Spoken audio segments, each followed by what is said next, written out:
अपना नाम बताइए। मेरा नाम आबिद है। अभी तो ये जानना चाहेंगे, जिस दिन हादसा हुआ था उसके बाद से एक वीडियो वायरल हो रहा है जिसमें आपकी अम्मी का जो गोल्ड है वो कोई लोग निकालते हुए दिख रहे थे। आप पुलिस स्टेशन में आए, किस तरह का रिस्पॉन्स मिला और क्या हुआ वो पूरा बता दीजिए। जब हमको कॉल आया था हमने वो जगह पहुँचे, एक्सीडेंट की जगह पे देखे कि मेरी मम्मी वहाँ पे दबी पड़ी थी, उनकी डेथ हो चुकी थी। वो टाइम पे हमारा को कुछ समझ में नहीं आ रहा क्या करे ये सब चीज़ें पे हम भी ध्यान नहीं दे पाए थे। तो कल परसों के दिन में जब ये वीडियो काफ़ी वायरल हुआ, हमने भी देखा तो हम लोग को भी थोड़ा गिल्टी फील हुआ कि आदमी के मरने के बाद भी इंसान उसको नोच के खा रहा है, उनके हाथों से निकाल रहा है। अभी तक का हम लोग डिले इसलिए कर रहे थे कि क्या पता किसी को हमारा एड्रेस नहीं मिल रहा हो या किसी को पता ना हो कि कहाँ पे क्या देना है।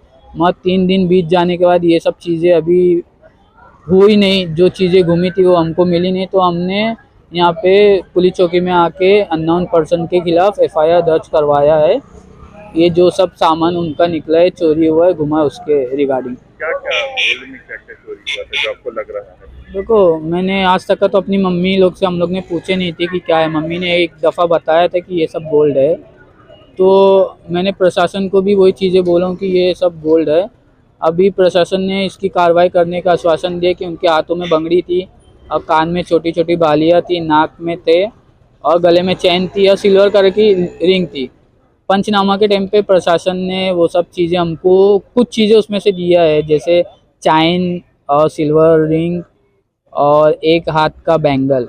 और बाकी आप वीडियो में देखोगे कि उसमें 3-4 चीज़ें थी एक हाथ में। तो अभी तक का उसमें से कुछ चीज़ें मिली नहीं है, वही सब की डिटेल हम आके यहाँ पे बताए हैं और अपना एफआईआर किया हुआ है। पुलिस का क्या कहना है आपको इसके बारे में? पुलिस का कहना ये है कि डीसीपी साहब ने भी कहा है कि इसके ऊपर सख्त कार्रवाई होगी, जो भी इसमें शामिल होगा हम पूरी डिटेल निकाल के आश्वासन देते कि इसका जो भी होगा वो आपको अपडेट दिया जाएगा। मम्मी का क्या नाम था? आपका उस दिन कहाँ जा रही थी? उनका कनीज फातिमा नाम था, वो जॉब पे जा रहे थे। उसी दौरान हाँ, उसी दौरान ये एक्सीडेंट हुआ है उनका। मुख्यमंत्री ने खुद ट्वीट कर कहा था कि जो लोग भी घायल होगा उनका सभी सरकारी स्तर पर इलाज किया जाएगा, जबकि कहा जा रहा है कि जब आप लोग हॉस्पिटल में गए थे राजाबाड़ी में तो वहाँ पर जो पोस्टमार्टम वगैरह के लिए होता है उसके लिए अलग से एम्बुलेंस के लिए पैसे मांगे जा रहे थे, ये क्या है? देखो, ये प्रशासन ने इतना कहने के बाद भी कहीं ना कहीं ये लोग ध्यान नहीं दे रहे, तो इसमें प्रशासन की भी ढील है और यहाँ के जो डिपार्टमेंट संभाल रहे हैं, हेल्थ मिनिस्टर, उनकी भी ये चीज़ें है। मेरे को समझ में आता है जब सीएम साहब कह रहे हैं और उनके बातों का पालन नहीं हो पा रहा है, तो कहीं ना कहीं ये बहुत सोचने वाली बात है। अभी हाल ही में मेरे पास एक दिन पहले वीडियो भी आया था कि जो इसमें घायल हुआ है उनसे सीटी स्कैन का होगा, ये सब का चार्जेस ले रहे।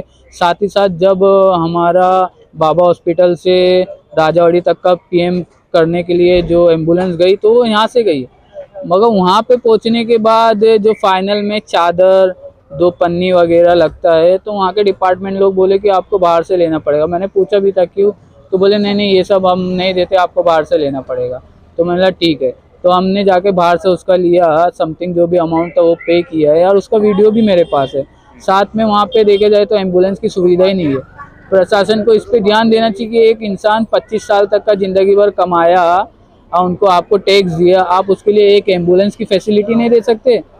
मैं आपके न्यूज़ चैनल के माध्यम से ये कहना चाहता हूँ कि हमको ज़्यादा सुविधा मत दो, इसकी भरपाई वगैरह आप मत करो, मगर एक चीज़ ये आप करो, अपने डिसीजन में डालो, आपकी बहुमत वाली अच्छी सरकार है, कि जो भी एक्सीडेंट में डेथ होता है तो जो भी चीज़ें उसको मिले वो हॉस्पिटल के तरफ से ही मिले सुविधा। आज हम दे सकते हैं, जो ऐसे कुछ लोग भी जो एक दिन कमाते हैं वही दिन उनका खर्चा होता है, अगर उनके साथ ऐसा हो तो क्या बीतेगी। ये सब छोटी मोटी चीज़ें हैं, सरकार को इसके ऊपर ध्यान देना चाहिए और इसके ऊपर कानून बनाना चाहिए कि जो हॉस्पिटल में ये गैर चीज़ें हो रही है, जो फैसिलिटी में अनदेखी हो रही है, उसके ऊपर कार्रवाई होनी चाहिए और प्रशासन पे इसको कहीं ना कहीं कुछ ना कुछ गाइडलाइंस देना चाहिए।